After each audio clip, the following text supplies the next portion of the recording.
you guys, I told myself that I cannot fall for this alone. Lie. For a moment, I thought that they were having an actual fight. Even those upstairs, Ike and Chei, had to go look to see what was going on because it was so heated up. It was later on that it was now obvious that they were joking because of how everything now started to play out. I was like, okay. It was you and Doyin light your food. This guy did like seriously. Mercy, did you see me? Where's Roy? Did you see me eat the food? It was Roy that ate the food though. I beg, they should not be playing that kind of play because I was already thinking that there's going to be some kind of strike situation going on or disqualification safe. So welcome back to my channel, guys. If you are new here, please do want to subscribe, turn on your post notifications so that you can get notified each time I post a brand new video, and don't forget to give it a thumbs up. Last night was giving calm but also a lot. Like the place was calm but it felt like a whole lot was happening, the conversations happening here and there, bed under the bed doing. So it was just a whole lot of things. So let's talk about the happenings from last night. Let me begin with Adekunle and Venita. So Venita seemed like she was in a very romantic mood. She really wanted them to kiss herself and Adekunle, but you know, bad boy Dex is gone, so he's on to godly things. So even when she kissed him, immediately she removed her mouth. He just continued saying what he was saying. I was like, what's going on here? I guess maybe he didn't want them to do anything in that state. Okay, miss. I want to kiss your poster. This is Emily. Who's his baby? Then the duvet was moving up and down and I was like, is this a coded operation that is happening here or what? But we're not exactly sure of what was going on there, so we're just going to take it that it's a regular movement.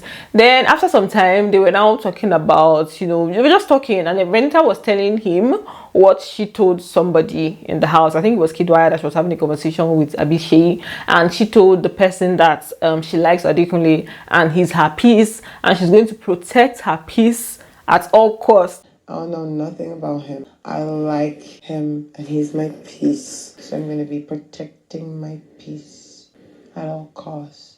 Adenita ship has, I believe that's the name of the ship. It looks like this ship is moving to the permanent site. It's alright. So we had Ilebaye giving Cross some type of attitude, and I didn't understand what was going on at this point. She was telling him that she doesn't need him now, she doesn't need him today, that when she needs him, she's going to call for him. And it seemed very serious, like she was just saying a lot to him, and he actually tried to make a joke out of the situation. What the f are you trying to insinuate? You will not see me. Then I don't need you. I know. Then yes, what are you doing here? If I don't need you, then go out. You don't need me, but yes. I need you. I don't need you. Then Pere went to meet Cross and was telling him that he should not allow this babe talk to him anyhow. Ilebaye now answered him and she was saying that which one is he should not allow this babe talk to him anyhow, that she can never disrespect Cross, and then now proceeded to disrespect him. She said that if he's a coward, that he should listen to what his friend is saying, but that if he has sense, he should do what is on his mind. He should not listen to his friend. Cross was just confused and looking like, the next thing is like, oh, this is my brother. She's my darling, no one. She's having a good time. Which one is you come in and be like, don't let this girl talk to you anyhow? I would never disrespect Cross. And if you're a coward, listen to your friends. If you have sense, do whatever you want to do. Doyin is my friend. I do what I want. Now, Pere wanted to live there with Cross, and then the next thing, Lebi was like, if he's a puppet, he should go with Pere. But if he's a man, he should stay. I said, stay where? It's not you that told him that you wanted him to leave just now.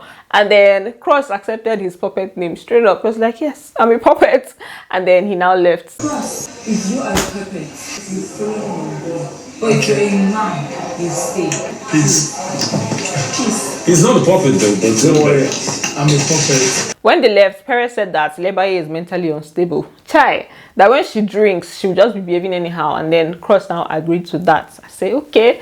Meanwhile, in the room, Ilebaye and Doyin were having a conversation. And it was at this point that I understood what was going on. So apparently Doyin was telling her that Cross told her that does she know how many people that he has kissed in the house. And Lebi was saying like, why is this something that I should care about? So you say, Selayo, you must care that she doesn't want them to stain her white. She doesn't want anybody to rub mud on her face in the house. He said, do you know how many girls I've kissed in this house? So that means it's more than you. Do you think I care? I need you to care. Why should I care? don't want him to disrespect you. I don't want nobody putting mud on your face. This show is more than this house. Ilebaye was still standing her ground, saying that she can kiss him if she wants to, regardless of this situation. Now, this situation is the fact that Cross approached Doyin. According to Doyin, she said that Cross approached her. I was talking about liking her, and she turned him down. So she doesn't want Ilebaye to be in that whole mix. And Lebi was now saying that it's still her choice to, do what she wants.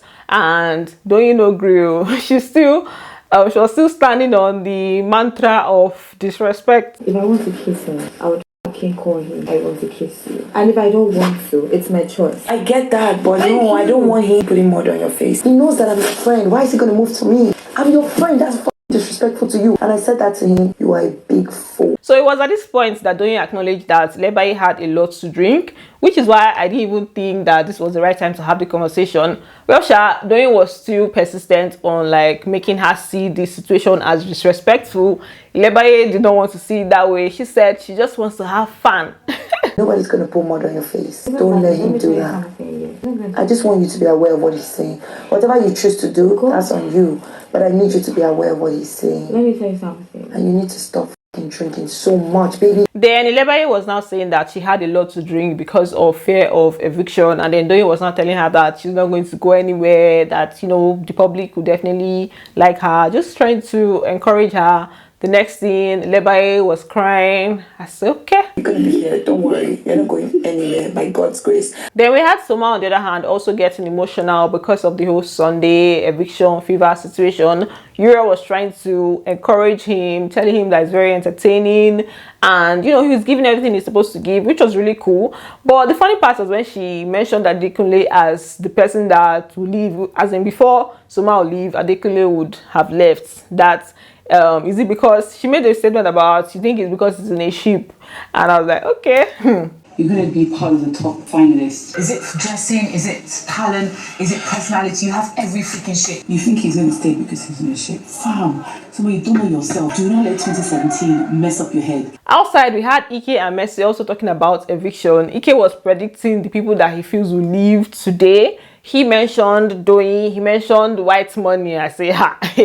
This guy prediction, no be smart, And then he now said that Ilebaye cannot go, that she's a victim. And then Messi was like, how is she a victim? Doyin will go. Just say white money might go. How? Why? They're not active. It doesn't shout. That's his room without shouting. But I don't see white money going anytime soon. It's Doyin and white money. Ilebaye is not going. You think she's stronger than white money? Are you kidding me? She's a victim. They'll love her die outside. How is she a victim? White money leaving the house now. I do not see that happening. You guys let me know what you think. But I personally do not see white money leaving the house now. How? I don't see it happening. And then Messi now said that she had a dream that 3 people left, but she did not name the people that she saw in her dream, but that she thinks that one person is going to leave. Ike said he feels like it's going to be 2 people. She now asked him whether he feels like Adekunle is stronger than white money, and he said yes. And then he now also said that Adekunle would have left today, but that this whole ship situation is going to save him, and that he had a fight with Pere some days ago. So all of these things is what is going to keep him in the house. I was like, these people and their analysis. I had a dream yesterday. Don't tell me who now. No, I will not tell you. Two girls and a boy left. Yes, Doyin, white money. 2 will go tomorrow. Do you also think It's stronger than white money. No, Kunle is supposed to go, but he don't do shit. He might stay. people like shit? Then they were not remembering their time in the house. Messi was saying that most of the things that people are doing now is just like a throwback for her, right? And then Ike now said that he's also feeling the same way, that some things that he's saying is reminding him of their time. He now made reference to Soma and Angel's ship, saying that reminds him of something, and that because of the way they fight makeup, it just makes him remember things. And I was like, I feel like the game has really changed. You don't even know who is strong and who is not. Angel and Soma just they remind me of small things. I'm like, What does it remind me or whatever. I say, like all these things, I'm like, So they fight and then they get back together and they fight and they I'm like, look at them. Oh. Messi was now asking Ike that what can she even do now that will be kind of different. Ike was now telling her that the way she is, a lot of ladies are drawn to her, that if it was him that is going to form a gang, in fact, that she should form a gang of ladies, maybe like 4 ladies, and then she will be controlling how they move in the house, who they vote for, what they do. And Mercy was like, that's not the kind of person that she is, that she sees all of them as equals. I allow them, I treat them. But you don't control them. I don't, why should be, yes, I don't, I see everyone that said, if it was this side of me, you don't say I don't control yes, the first thing I thought with Venita, you see what did we find? Because I was telling Ilebaye that we are all equal. You were there. Then Mercy now talked about a relationship that she was in where she soaked her boyfriend's passport in water. They were in shock when they heard that. She said she did not know that, the passport was in there, that she just poured a bag of money in like a bathtub, and she didn't know that was what the situation was. Ike now gave his own story, saying that there's a babe that he had that ran away with his $30,000, that he pointed a gun at her straight. I was like, this one is some gangster couple stories. You get one time where I first soaked my boyfriend passport. But the thing is, I didn't know. It was in a bag. So he was acting up because of money. Because of the money, I carried a bag of money. Poor. I wanted to prove that it's not about money. Yeah, my girlfriend ran away with $30,000. Guy put gun to her head straight. Then the next thing, I saw Gen Z Bad in the living room talking to Angel about the crossing situation, and I was like,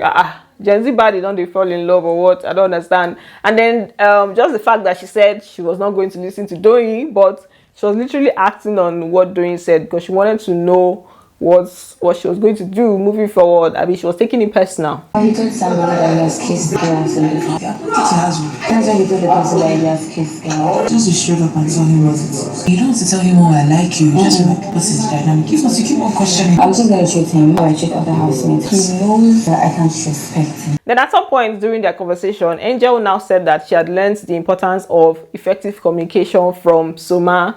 And I was like, couple goals, learning things from each other. So at some point, Doyin now joined them in the conversation, and Angel was now telling Ilebaye that she should talk to Cross so that she's going to know where his head is at. And then she now pointed out that Ilebaye and Cross are alike. They have been behaving alike. They mirror each other in behavior in terms of what they said they would do anything with anybody. It's almost like since there's no definition, he's free to almost do whatever he wants to do. That's what I'm saying. You should have a conversation with him, because Baye is actually kind of flighty as well. Like for a sec, I thought she liked me. You're flighty, and I think you people almost mirror each other. I was waiting for when they would talk about that, because that's literally what the situation is. Then Ilebaye now mentioned what Doyin told her about Cross, saying that, do you know how many people have kissed? And then she was now trying to think about who these people may be. And in a bid to prove that Cross cares about her, she now mentioned that during the party, somebody was trying to kiss Cross, but he did not kiss the person. They were now asking her who the person is. She now mentioned Sissy's name. Angel now like, no, that's not even, that's cap. And then they now pushed for more information, like, are you sure that this is what was happening? Like, Sissy tried to kiss Cross, and that's when she was like, she just saw them together. Like, I'm just trying to think, because I know somebody wanted to kiss him in the dance floor, and he said he didn't kiss the person. Yeah, she was like, Cap! You saw her trying to kiss him? No, I just saw the both of them. You saw Sissy trying to kiss Cross? No, not kiss. I don't know. Then they were still on the talk of whether she should have a conversation with him or whether she should not have a conversation with him. Doyin was saying that she should not have a conversation with him, that she doesn't want Cross to tell her that he's not interested. And Lebi now said that she doesn't have feelings for the guy, that she just wants to have fun. I don't know why that's funny, but she just wants to have fun. And then she now told Doyin that she can play with Cross. She actually mentioned that she cares about Cross, but she doesn't have feelings for him. She now told Doyin that she should play along. Doyin now said that she doesn't even want to play along. I don't think she should have a conversation. What am avoiding? The conversation going away where he's saying, I'm not serious with you. I don't want anything. I don't have feelings for him. I just want to have fun. And I'm feeling like if he's coming to you, play the game. I'm not just playing the game with him. Then fine. If you leave Lebi, I'm sure she'll be doing shifts like, okay, today you can kiss him, tomorrow is my turn, right? So after a long conversation, like I think this conversation lasted for almost 2 hours if I'm not mistaken. After a long conversation and convincing, Lebi finally said that okay, she's not doing again, since like Doyin is her friend and is disrespectful. Doyin now said that she should not tell her that she would have gone around looking like a fool. And Lebi now said okay, that she's going to end it, that even if she wants to play around, that she's not going to play around with a dog. Everything has ended now. No, I'm just saying like everything because now you're my friend, you get. Imagine if I never get to tell you. You wouldn't tell me anything. Yeah. He will kiss you. You will look like a big. Thank you, yes. I'm so glad that this is happening. So even if I'm having fun, like I can't have fun with a dog. But is it not somebody that is trying to be serious that you want to have fun with? Is it not somebody that wants to also have fun, that you guys are supposed to have fun together? Like, so Doyin was now saying that he's not a dog, that did not define anything, maybe he's just, you know, having fun. And I was like, yo, hasn't this been a known fact since? How are you just saying it now? Hasn't this been the main thing since? So at this point, Angel was still advocating for them to have a conversation. Ilebaye said she will not have a conversation. Doyin said she should not have a conversation, and then Ilebaye said she's not going to have one. And she now said that but that she can, that what's going to happen is that if she's going to kiss him, that even if she's going to kiss him, that she's going to be thinking about somebody else. I prefer to have fun with somebody. Because people don't have anything defined. So maybe he's just having fun. He's just doing his own thing. I'm not going to have any conversation. Conversation is so important. I don't think you need to have a conversation. I think you just need to respect yourself and move. Yes, and I'm moving. Even if I'm kissing him, I'm fucking thinking about somebody else. Advice in the mud, advice in the deepest potter. Biko, have fun, my dear, have fun. Then after the party, I've been doing the party. There's something I did not capture. I did not capture when Tolani Badge went to take Neo away from Euro. I saw a video online where it happened. Like, you know, you guys know how the camera guy was behaving. Let me not say misbehaving. Was behaving. He was moving it up and down. So immediately that happened, they moved the camera away, and I was like, wow. It's alright. It's okay. So that's it for this video. If you are still here, that means you are the real OG. If you are here up until this point, you are the real OG. Thanks for watching, and do not forget to give it a thumbs up. And I'm going to see you on the next one. Bye. Love you.